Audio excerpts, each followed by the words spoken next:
আমার দল ছাড়া সব বাতিল। কি এর নাম ইসলাম নাকি? এটা রসুলের আদর্শ। রসুলের সময় সাহাবা একরামের মধ্যে দ্বন্দ্ব ছিল না? ছিল কি না? কিন্তু তখন কি তারা আলাদা হয়ে চলছে যে না আমি রসুলের সঙ্গে নাই, এটা আমার দল? হইছে? হয় নাই। এখন হয় কেন? বলে ওই যে আমার রসুল বলছেন বনি ইসরায়েলের গোত্রের দল হবে ৭২, উম্মতে মোহাম্মদী হবে দল ৭৩। একটা দল আরো বেশি। একটা দল জান্নাতে যাবে আর সব জাহান্নামে যাবে। সাহাবা একরাম বললেন, ইয়া রাসূলুল্লাহ, ওই জান্নাতি দলের পরিচয় কি?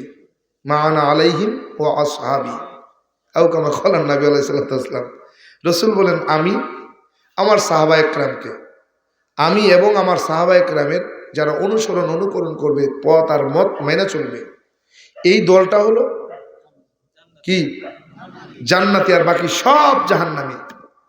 এই জাহান্নামী দলের ভিতরে সর্বপ্রথম জাহান্নামে ঢুকবে একদল আলেম। একদল আলেম কেন ঢুকবে? বলে সব জানছে দুনিয়া কামাইয়ের জন্য, দুনিয়ার মোহে পইরা সবার কাছে বলে নাই।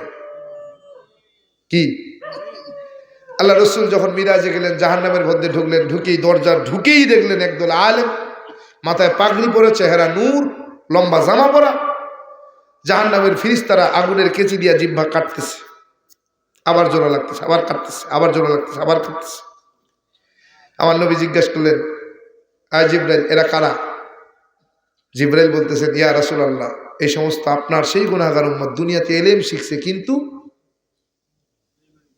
কিন্তু এলেমের সাথে বেঈমানি করছে। এলেম অনুযায়ী তারা জীবন সাজায় নাই, দুনিয়া কামাইয়ের জন্য এলেমকে বিক্রি করছে। কি আছে না? একদল আছে না? মুখে কয় একটা, করে আর একটা। আছে কি নাই? মুখে বলে একটা, করে আরেকটা। মুখে সবাই এক বলি শোনে কি আমরা মুসলমান, আমাদের ধর্ম এক, আমাদের ইসলাম এক, আমাদের নবী এক, আমাদের আল্লাহ এক, আমাদের কাবা এক, আমাদের মদিনা এক, সব এক। কিন্তু নিজের স্বার্থ হাসিলের জন্য কি করে? আলাদা করে। বলে এরা সব কালকে হাসরের ময়দান থেকে জাহান্নামী হবে, এরা জাহান্নামের শাস্তি ভোগ করবে। আল্লাহ আমাদেরকে হেফাজত করেন। বলে হাজিরিন, বাবার সামনে কথা বলতেছিলাম। বাবা বলে, কি আদর্শ তুমি দেখছো বলো? কোন আদর্শের বলে তুমি মুসলমান হতে চাও? বাবারে কই, বাবা শুনতে চান? বলে হ্যাঁ। বললাম, বাবা ওই পেরিস পারস্যের রাজা দেখলেন মদিনার জমিনের মুসলমানগুলো যেই জমিনে পা রাখে সেই জমিন তার গোলাম হয়ে যায়, যেই শহরে তারা কদম রাখে সেই শহর তার গোলাম হয়ে যায়। যেই যুদ্ধে মুসলমান অংশগ্রহণ করে, মুসলমানের আল্লাহ বিজয়ের মালা পরায়া তাদেরকে বাড়িতে পৌঁছায়া দেয়। কি এমন অস্ত্র শস্ত্র, গোলা বারুদার ট্রেনিং আছে, দেখা দরকার। পারস্যের বাদশাহ একজন গোয়েন্দা ইহুদি মানুষ মদিনার জমিনে পাঠাই দিল, যাও যাও দেখো কোন ট্রেনিং আছে, কোন অস্ত্র শস্ত্র গোলা বারুদ আছে। মদিনার অলিতে গলিতে ঘুরে বেড়ায়, বলে কোনো ট্রেনিং নাই, কোনো অস্ত্র শস্ত্র গোলা বারুদ নাই। একদিন হঠাৎ বেলা মদিনাতুল মানওয়ারার সামনে দাঁড়ায় গেছে। ঠিক দুপুর বেলা এক কালো, আফ্রিকার জঙ্গলের কালো মানুষ, আফ্রিকার কালো মানুষ, হাফসির ঘরের হাফসি, গোলামের ঘরের গোলাম, ওই একটা ঘরের সামনে একটা উঁচু জায়গায় দাঁড়ায়া আরবি ভাষায় কি যেন বলতেছে, বুঝি না। বলে দেখি দাঁড়ায়া দাঁড়ায়া কি করতেছে, এটা কি? বলে ওই কালো মানুষটা যখন আরবি ভাষায় কি যেন বলতেছে, মুসলমানগুলো হাতের কাজগুলো ফেলে দিয়া দিয়া ওই ঘরের মধ্যে প্রবেশ করতেছে। এই ইহুদি গোয়েন্দা দাঁড়ায় দাঁড়ায় দেখতেছে খেলা কি দীক্ষালয়। দেখলেন সব মুসলমানগুলো ঘরের মধ্যে সারিবদ্ধ দাঁড়ায় জমিনে সিজদায় লুটোপুটি খাইতেছে। বলে বাপের জন্মেও তো এরকম ট্রেনিং দেখিনি, এটা আবার কোন ট্রেনিং? যখন মুসলমানগুলো সব কার্যক্রম শেষ করে ঘর থেকে বের হইতেছে, একজন ডাক দিছে, ভাইজান একটু শুনবেন, একটু কথা কম। কয় ভাই, ওই কালো মানুষটা আফ্রিকার কালো মানুষটা গোলামের ঘরের গোলাম, হাফসির ঘরের হাফসি, ওই যে উঁচু জায়গাটায় দাঁড়ায় কি বলছে, বলে ভাইজান আপনি জানেন না ওই কালো মানুষটার নাম হলো বেলাল, ওই যে উঁচু জায়গাটায় দাঁড়াইছে ওটার নাম হলো মিনার, ও যে কথাগুলো বলছে এটার নাম হলো আজান। সুবহানাল্লাহ। বলে এতদিন পরে একটা ট্রেনিং পাইলাম, যে ট্রেনিং এর নাম হলো আজান। বলে ভাইজান বুঝলাম এটা আজান, কিন্তু আপনারা ঘরে সারিবদ্ধ দাঁড়াইয়া জমিনে সিজদায় যে লুটুপুটি খাইলেন এটার নাম কি? বলে এটার নাম হলো নামাজ। এটার নাম কি? ইহুদি বলতেছে, মনে মনে ভাবতেছে এতদিন পরে দুইটা ট্রেনিং পেলাম, একটার নাম আজান আর একটার নাম নামাজ। দীর্ঘদিন থাকার কারণে পরনের কাপড়গুলো নষ্ট হয়ে গেছে, আরো কিছুদিন থাকা লাগবে, আরো কোনো ট্রেনিং নজরে বাঁধে কিনা। বলে মদিনার বাজারে চলে গেছে কাপড় কিনবে, এক মুসলমান দোকানদারের কাপড়ের দোকানে ঢুকছে, মাথায় পাগড়ি পরা, মুখে লম্বা লম্বা দাড়ি, লম্বা জামা পরা মুসলমান কাপড়ের দোকানদারের ঘরে যায়, কয় ভাইজান কাপড় আমাকে একটু দেখান। বলে হ্যাঁ। বলে কাপড় দেখাইছে, কাপড়ের কালার পছন্দ হয়ে গেছে, কাপড় পছন্দ হয়েছে। বলে দাম কত? বলে এত দিরহাম। বলে ভাই আমাকে এতটুকু কেটে দেন। মুসলমান দোকানদার বলতেছে, ভাইজান সত্যি কি আপনি কাপড় কিনবেন? এ কথা যদি আপনারা আমারে কইতো পছন্দ করার পর, দাম দর মিটানোর পর, তাইলে দাঁত একটাও থাকতো দোকানদারের। ওরে গোলামের বাচ্চা গোলাম, কাপড় সত্যি কিনবো না তো তোর সঙ্গে দাম দর করছি আমি, এক ঘুষি দাঁত সবকটা মাটিতে। কি ইহুদি রাগ হয় নাই? ইহুদি রাগ হয় নাই, বলতেছে ভাইজান নেওয়ার জন্যই তো দাম করছি বলেন। বলে ভাইজান সত্যি যদি আপনি কাপড় কেনেন আমার কাছ থেকে নয়, বরং ওই কোনার দোকানদারের কাছ থেকে কেনেন। এইবার ইহুদির মনে একটু সন্দেহ জাগছে, কি রে মুসলমান কি আমি ইহুদি যাই না, আমার কাছে কাপড় বেচলো না, আচ্ছা দেখি কি হয়। ওই কোনার দোকানে যায় পরিচয় নিচে, দেখে ওই দোকানদার ইহুদি। এবার গরম, আরো মাথা গরম হয়েছে না, কয় তাহলে তো ঠিক, আমি ইহুদি দেখে আমার ইহুদির কাছে পাঠাইছি, মুসলমান আমার কাছে কাপড় বেচে নাই। দেখি তারপরে কি হয়। ইহুদি দোকানদারের কাছ থেকে কয় ভাই কাপড় দেখান। একই কাপড়, একই কালার, একই রং, একই দাম। এইবার মাথাটা গরম হয়েছে, কয় সব এক, ওই মুসলমান কেন আমার কাছে বেচলো না, জানা দরকার। ইহুদিরে কয় ভাইজান একটু অপেক্ষা করেন, 2 মিনিট আসতেছি। মুসলমান দোকানদারের কাছে এসে কয় ও ভাই কাপড় তো আপনার কাছেই ছিল, একই দাম, একই কাপড়, একই রং, কেন আপনি আমাকে কাপড় বেচলেন না? বলে ভাইজান তাইলে শোনেন, সকালবেলা থেকে এই বেলা পর্যন্ত যথেষ্ট বেচা কেনা আমার হয়েছে, যথেষ্ট লভ্যাংশ আমি পেয়েছি। সন্ধ্যাবেলা বাড়ি যাওয়ার সময় বিবি বাচ্চার জন্য কিছু খাবার কিনে নিয়ে যেতে পারবো, কিন্তু ভাইজান কসম খোদার আমি লক্ষ্য করেছি সকাল থেকে ওই দোকানদার একটা কাপড়ও বেচতে পারে নাই। আমার মতো তার ঘরেও তো বিবি বাচ্চা আছে রে, সন্ধ্যাবেলা যখন ঘরে ফিরে যাবে বিবি বাচ্চার জন্য কি নিয়ে যাবে? আপনি যদি ওইটুক কাপড় কিনতেন ও ভাইজান কিছু লভ্যাংশ সে পাইত, একটা খেজুর হইলেও কিন্না নিয়া বিবি বাচ্চার সামনে দিতে পারত। ইহুদি সাংবাদিক এবার বলতেছে ভাইজান এইটা যদি হয় মুসলমানের আদর্শ, তাহলে কসম খোদার এদের কোনো ট্রেনিং এর প্রয়োজন নাই, অস্ত্র শস্ত্র গোলাবারুদের প্রয়োজন নাই। এই আদর্শের বলেই মুসলমান যেই জমিনে কদম রাখবে জমিন তার গোলাম হয়ে যাবে, যেই শহরে কদম রাখবে সেই শহর তার গোলাম হয়ে যাবে, যে যুদ্ধে তারা অংশগ্রহণ করবে এই আদর্শের বলেই মুসলমান বিজয়ের মালা পরে বাড়িতে ফিরে আসবে। ইহুদি বলতেছে মুসলমান আর দেরি করতে চাই না, চলো তোমার নবীর কাছে আমাকে নিয়ে চলো, আমি কালেমা পড়ে মুসলমান হতে চাই। এরে গোলাম, বাবাই কয় বাবা এই আদর্শ তুমি মুসলমানের মধ্যে পাবে না। সত্যি তাই, মুসলমান এমন কিছু সময় আচরণ করে যে আচরণ দেখে ওই বাবার কথা বড় মনে পড়ে যায়। মাঝে মাঝে কিছু মাহফিলে গেলে আমি নবমুসলিমের সাথে যেই আচরণগুলো করে আমার বড় ভয় হয়, না জানি মুসলমানদের সঙ্গে কিরকম আচরণ করে। সব হারাইয়া ইসলাম পাইলাম। এই সব হারাইয়া ইসলাম পাওয়ার পরেও যেই আচরণ আমার সঙ্গে হয়, না জানি মুসলমানের সঙ্গে তারা কোন আচরণ করে। এরে গোলাম, এই উত্তরবঙ্গে কুড়িগ্রামের কথা বলছি। কুড়িগ্রামের এক থানার মধ্যে একটা মাহফিলে গিয়েছিলাম। সব দিক যুবকদের একটা মাহফিল, মাদ্রাসার ব্যানারে মাহফিলটা করবে, কিন্তু আয়োজনে যুব সমাজ। কোনো কালেকশন হবে না। বয়ানের মাঝে এসে মাদ্রাসার মুহতামিম, সভাপতি, সেক্রেটারি এসে কয়, হুজুর আমাদের মাদ্রাসায় কয়েকটা কোরআন শরীফের প্রয়োজন ছিল, যদি আপনি একটু মেহেরবানি করে এই মাহফিল থেকে কোরআন শরীফের হাদিয়া হিসেবে কিছু নিয়ে দিতেন ভালো হতো। চিন্তা করলাম দিনী প্রতিষ্ঠান যদি দেই ক্ষতি তো নাই, ভালোই তো হয়। বললাম ভাই 50টা কোরআন শরীফের হাদিয়া দেবেন এই মাহফিল থেকে। বলে ঠিক আছে। 50টা উঠাতে উঠাতে বলে 5 হয়ে গেছে, বলে 10 পুরাইয়া দেন। 10 হয়ে গেছে, 12 হয়ে গেছে, বলে 20 পুরাইয়া দেন।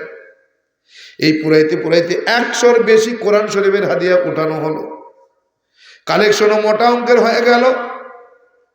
কমিটির লোক সব নেমে চলে গেল, কেউ আর আমার কাছে নাই।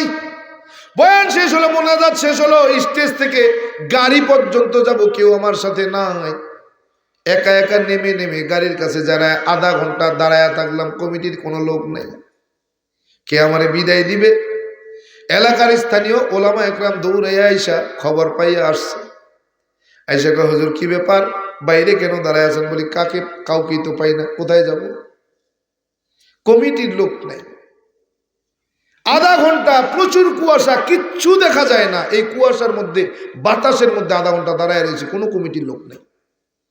চিন্তা করতে পারেন কেমনে বুঝা পড়ে গোলাম। বাবা ওই যে শুরুতেই বলছিলেন, বাবা তুই যেই আদর্শের বলে মুসলমান হতে চাও, মুসলমানের মধ্যে সেই আদর্শ কিন্তু তুমি পাবা না। ওই সময় বাবার কথা বড় মনে পড়ে গেল। আরে বাবা আমাকে তো ইসলাম গ্রহণের আগেই সতর্ক করেছিলেন। ও গোলাম, ইসলাম যখন গ্রহণ করব সেই দিন ছিল বৃহস্পতিবার, দিবাগত রাত, শুক্রবারের রাত্রির ঘটনা। ফজরের আজানের মুহূর্তে স্বপ্নের মধ্যে দেখতেছি কে একজন এসে বলতেছে, ও রামচন্দ্র আর কতকাল ঘুমাইবি? ফজরের আজান হয়েছে, চল নামাজ পড়তে চল। বললাম ভাই তুমি কি জানো না আমি হিন্দুর ঘরের সন্তান রামচন্দ্র, আমার নামাজ নাই রে। প্রথম জন চলে গেল, দ্বিতীয় জন আসলো একইভাবে বললো চলে গেল, তৃতীয় জন আসলো একইভাবে বললো চলে গেল, চতুর্থ নম্বরে আরেকজন চলে আসলো, মাথায় টুপি পরা, মুখে কোকড়ানো কোকড়ানো কালো মিশমিশে লম্বা লম্বা দাড়ি, পরনে সাদা ধবধবে একটা লম্বা জামা। এসে কয়, রামচন্দ্র আর কতকাল ঘুমাবি? চল চল, স্বর্গে যদি যেতে চাও নামাজ পড়তে চলো। বলে আপনি কি জানেন না আমি হিন্দুর ঘরের সন্তান, আমি রামচন্দ্র, আমার নামাজ নেই। বলে রামচন্দ্র নামাজ ছাড়া স্বর্গে যাওয়ার কোনো উপায় নাই, নামাজ ছাড়া নাজাত পাওয়ার কোনো আশা নাই, চলো চলো নামাজ পড়তে চলো। বললাম আপনি চলে যান, আমি যাব না। বলে রামচন্দ্র তোমারে নিতে আসছি, না নিয়ে কিন্তু যাব না। বললাম হুজুর আমি যতটুকু বুঝি যতটুকু জানি, নামাজ পড়তে হলে ঈমান থাকা লাগবে, ঈমান ছাড়া নামাজ পড়ে কোনো লাভ নাই। ও হুজুর আমার তো ঈমান নাই, এই নামাজ দিয়ে কোনো লাভ নাই। বলে চলো তোমারে কালেমা পড়াইয়া দেই। বললাম হুজুর কালেমা পড়তে গেলে পবিত্র হতে হয়, আমার তো পবিত্রতা সম্পর্কে কোনো ধারণা নাই।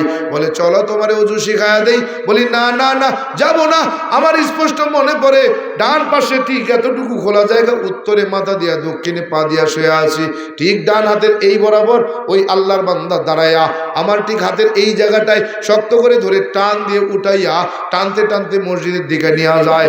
অজু খানায় নিয়া আমারে কয় অজু বানাও। বললাম হুজুর অজু তো বানাইতে পারি না, অজু সম্পর্কে আমার কোনো ধারণা নাই। বলে আমি তোমাকে দেখা দেই, তুমি আমাকে দেখে দেখে অজু বানাও। ওদিন অজু শিখাইয়া দিলেন, অজু শেষ হয়ে গেল, টানতে টানতে মসজিদের দরজার সামনে আইনা ডাক দেয়া মুসল্লিদের কয়, মুসল্লিরা রে জান্নাতি মানুষ দেখবি নাকি? আয় আয় আয় আয় আয় আয়।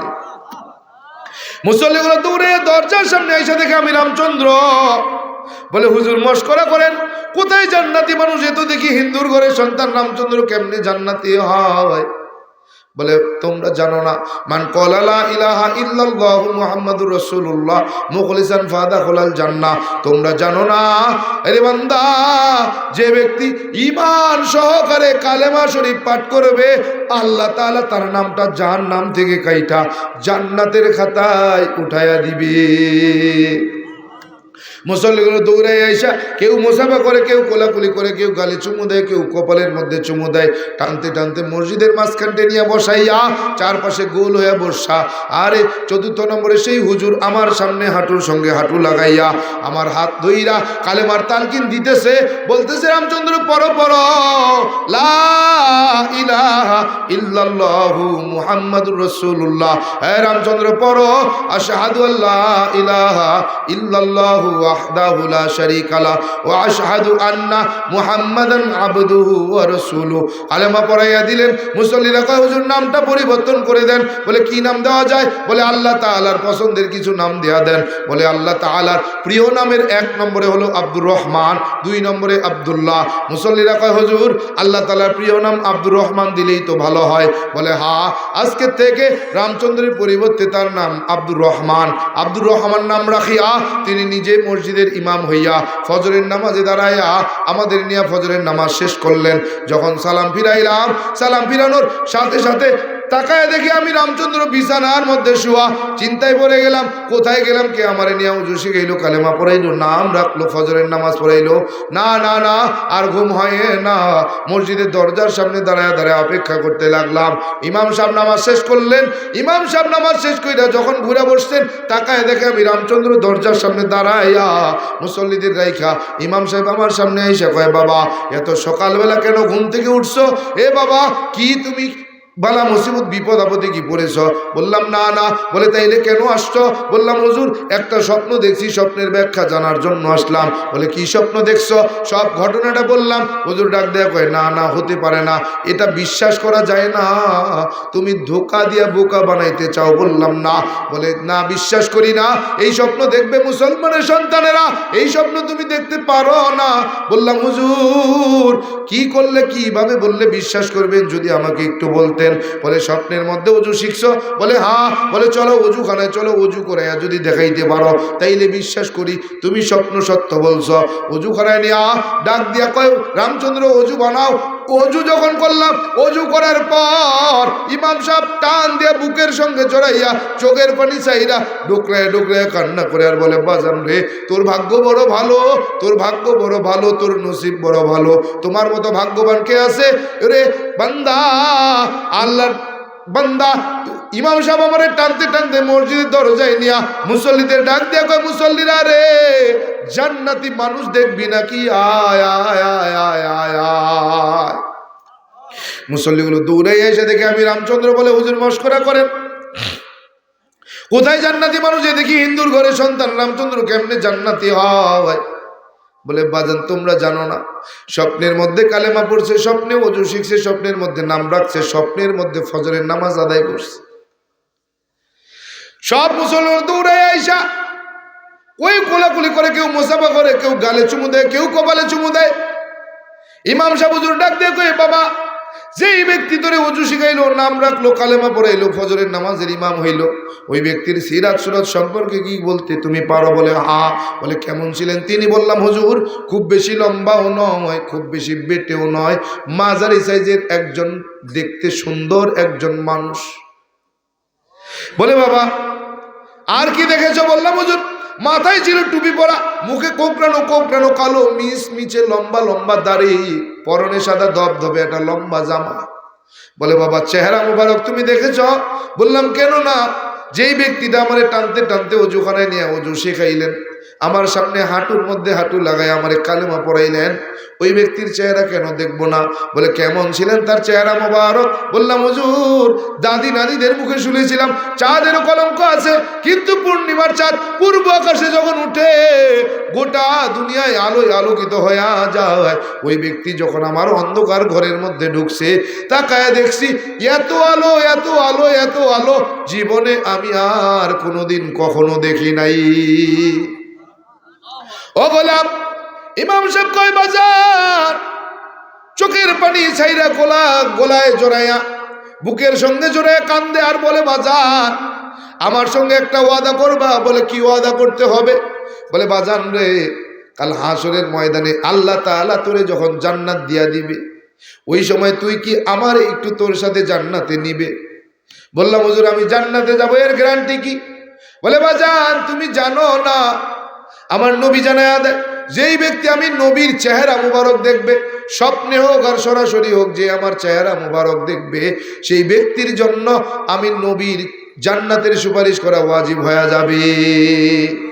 বললাম হুজুর কোথায় আমার নবী? বলে আমি তো নবী দেখি নাই। বলে বাজান স্বপ্নের বর্ণনা যদি সত্য হয়, যদি কোনো ধোঁকা না থাকে, যেই স্বপ্নের বর্ণনা করছো রে, যেই ব্যক্তির চেহারা সম্পর্কে তুমি বর্ণনা দিয়েছো, ওই ব্যক্তি আর কেউ নয়, কেউ নয়, শেষ নবী, বিশ্ব নবী মুহাম্মদ আরবি মুহাম্মাদুর রাসূলুল্লাহ সাল্লাল্লাহু আলাইহি ওয়া আলিহি ওয়াসাল্লাম। বললাম হুজুর কেন আসছেন? বলে স্বপ্নের মধ্যে তোমাকে সব দিয়ে গেছেন, কি করণীয়? বলে করণীয় কিছু নাই, আনুষ্ঠানিকতা বাকি। বললাম হুজুর বুঝলাম না। বলে বাবা স্বপ্নের মধ্যে তুমি মুসলমান হয়ে গেছো, এখন শুধু সবাইকে জানানো বাকি। বলে কেমনি কি জানাইতে হবে? বলে বাজান তুমি যদি রাজি থাকো, আজকে অগ্রায়ণের চরমোনাইয়ের ঐতিহাসিক মাহফিল শুরু হবে। সৈয়দ ফজলুল করিম রহমাতুল্লাহ আলাই উদ্বোধনী বয়ানের মাধ্যমে চরমোনাইয়ের মাহফিল শুরু করবে। অবাজান তুমি যদি রাজি থাকো, আমার সঙ্গে যাইতে পারো। ওই চরমোনায়ে শায়েখের হাতে যাইয়া নতুন করে কালেমা পড়ে তুমি নাম ঘোষণা দিবে, সবার সামনে আনুষ্ঠানিকভাবে পরিচিত হয়ে যাবে। বললাম হ্যাঁ আমি রাজি আছি। বলে বাজান তোমার বাবারে কি একটু ফোন দিতে পারো? বলে হ্যাঁ। বাবারে ফোন দিয়ে ধরাইয়া দিলাম, ইমাম সাহেব কথা বলতেছে। বলে কাকা আদাব। বলে আদাব। কে? বলে আপনি রামচন্দ্র আপনার ছেলে? বলে হ্যাঁ। কি করছে আমার ছেলে? বলে কিছু করে নাই। ও কাকা আপনার ছেলে রামচন্দ্র মুসলমান হতে চায়, আপনার অনুমতি চায়। বলে আমার ছেলে যথেষ্ট শিক্ষিত, আমার বংশের মধ্যে সবচাইতে বড় জ্ঞানী, আমার বংশে সবচাইতে বড় শিক্ষিত। ও যদি মনে করে ইসলাম ধর্ম সত্য, ইসলাম গ্রহণ করবে, আমি বাবার পক্ষ থেকে কোনো বাধা নাই, নিষেধ নাই। ইমাম সাহেব আমারে নিয়ে চরমনের জমিনে চলে গেলেন। হুজুরের কেবল বয়ান শেষ হইছে, ইমাম সাহেব আমার সামনে বসায় দিয়া ইমাম সাহেব হুজুরে ডাক দেখো, আল্লাহর কুতুব এমন এক আল্লাহর বান্দারে নিয়ে আইছি, যে স্বপ্নের মধ্যে কালেমা পড়ছে, স্বপ্নের মধ্যে নাম রাখছে। আপনি একটু কালেমা পড়াইয়া দেন, নাম ঘোষণা কইরা দেন, সবার সামনে একটু পরিচয় কইরা দেন। কিন্তু হুজুর এমন আল্লাহর বান্দা, যেই ব্যক্তি আল্লাহর বান্দারে কালেমা পড়াইছে, স্বপ্নের বর্ণনা যদি সত্য হয়, স্বপ্নের ঘটনা যদি মিথ্যা না হয়, যদি ধোঁকাবাজি না করে, তাইলে সরাসরি আমার নবী তারে কালেমা পড়াইছে, নাম রাখছে। হুজুর ডাক দিয়ে কইবেন না, যেই ব্যক্তিরা আমার নবী কালেমা পড়ায়, ওই ব্যক্তিরা আমি ফজলুল করিম কি কালেমা পড়াইতে পারে? যেই ব্যক্তিরা আমার নবী নাম রাখে, ওই ব্যক্তির নাম কি আমি ফজলুল করিম রাখতে পারে? না না না, যাও যাও, কিছু করা লাগবে না। মাথাটা আগায় দিয়া বলতেছিলাম হুজুর একটু দোয়া চাইতে আসছি। মাথায় একটা থাবা দিয়া কয় বেটা দোয়া চাইতে হবে না, যা রে দোয়ার কাজ করবি, দোয়া বেড়া ভাঙ্গা ঢুকবি। বললাম হুজুর মাইকে যদি একটু ঘোষণা দেন সবাই আমারে চিনবে। বলে বেটা তোরে চিনানোর জিম্মাদার কি আমি? তোরে চিনাইবে মোর মাওলায়, যা চেনার মতো কাজ করবি, একটা সময় আসবে তুই কাউরে চেনো না, তোরে সবাই চেনে। এই আল্লাহর গোলাম, এর নবীর উম্মতের যুবক, ও বৃদ্ধ বাবাজি, পদ্মালের মা, আল্লাহর গোলাম, আল্লাহ তাআলা যদি আমার নবীরে আমার ঘরে হাজির করে দিতে পারে, আমি হিন্দুর সন্তানের ঘরে যদি আমার নবী হাজির হয়, তুমি মুসলমানের ঘরে কেন হয় না? তার মানে বোঝা যায় আশিকের রসুল দাবি করো, অন্তরের মধ্যে নবীর ইশক পাওয়া যায় না। এজন্য এরে গোলাম আজকের থেকে ওয়াদা করো, আল্লাহ ও আল্লাহ, ওই নব মুসলিম যদি 5 ওয়াক্ত নামাজের ইমাম হইতে পারে, ওই নব মুসলিম যদি মাদ্রাসার দায়িত্ব পালন করতে পারে, আমি মুসলমানের সন্তান কেন পারবো না? এরে যুবক, বৃদ্ধ বাবাজি, পদ্মালের মা, আজকে তওবা করো। আয় আল্লাহ, জীবনে আর কোনোদিন গুনাহ করব না, নেকের কাজ ছাড়বো না। আয় আল্লাহ, জীবনে আর এক ওয়াক্ত নামাজ কোনোদিন ছাড়বো না, নবীর একটা সুন্নতেরও জবাই করব না। আয় আল্লাহ, পিতামাতার খেদমত করবো, বেয়াদবি করব না। হক্কানি ওলামা একরাম পীর মাশায়েখের সঙ্গেও বেয়াদবি করব না। কোরআনটাকে বিশুদ্ধভাবে তিলাওয়াত করতে শিখবো, কোরআনওয়ালা সন্তানের বাবা হব, মা হব। আয় আল্লাহ, আয় আল্লাহ, আয় আল্লাহ, আয় আল্লাহ, বেপরদায় বেগানা নারী আর পুরুষের সামনে কখনো যাব না। আয় আল্লাহ, স্বামীর খেদমত করব, বেয়াদবি করব না, দেশ ও রাষ্ট্রের বিরুদ্ধে ষড়যন্ত্র করব না। এরে যুবক, বৃদ্ধ বাবাজি, পদ্মালের মা, তওবার নিয়ত যদি খাঁটি হয়, দিলের মধ্যে যদি মুনাফিকি না থাকে, খাঁটি তওবার নিয়তে দুটা হাত আমার আল্লাহরে দেখায়া দাও। নারে তাকবীর, নারে তাকবীর। আল্লাহ তাআলা তওবা করেছি, জীবনে নামাজ ছাড়বো না, নবীর সুন্নতের জবাই করব না। আয় আল্লাহ, পিতামাতার খেদমত করবো, বেয়াদবি করব না। হক্কানি ওলামা একরাম পীর মাশায়েখের সঙ্গেও বেয়াদবি করব না। কোরআনটাকে বিশুদ্ধভাবে তিলাওয়াত করতে শিখব, কোরআনওয়ালা সন্তানের বাবা হব, মা হব। আয় আল্লাহ, বেপরদায় বেগানা নারী আর পুরুষের সামনে কখনো যাব না, দেশ ও রাষ্ট্রের বিরুদ্ধে ষড়যন্ত্র করব না। আয় আল্লাহ, আপনি আমাদের সকলের তওবাকে কবুল করে নেন, তওবার উপরে মজবুত হয়ে চলার তৌফিক দান করেন। বলেন আমিন। আলহামদুলিল্লাহি রাব্বিল আলামিন। والصلاة والسلام على سيد الأنبياء والمرسلين وعلى آله وأصحابه أجمعين يا أرحم الراحمين يا أرحم الراحمين يا أرحم الراحمين। ও দয়ার মালিক, কুদরতের নজরে তাকায় দেখেন। আয় আল্লাহ, আয় আল্লাহ, আয় আল্লাহ, ইসলামিয়া দারুল উলুম মাদ্রাসা শিবরামপুরের দিকে তাকায় দেখে। 2 দিন ব্যাপী জান্নাতের বাগানের প্রথম দিনের আখেরি মুনাজাত। আয় আল্লাহ, আসর থেকে নিয়ে গভীর রজনী পর্যন্ত আলোচনা করেছি রে আল্লাহ। আমরা যারা আলোচনা করলাম, যারা বসে বসে শুনলাম, আয় আল্লাহ, এর মধ্যে সমস্ত ভুল ত্রুটিগুলো ক্ষমা করে মেহেরবানি করে কবুল আর মঞ্জুর করে নেন আল্লাহ। আয় আল্লাহ, সওয়াব যা হয়েছে লক্ষ কোটি গুণে বৃদ্ধি করে সোনার মদিনায় রসুলের রওজা মুবারকে পৌঁছায়া দেন আল্লাহ।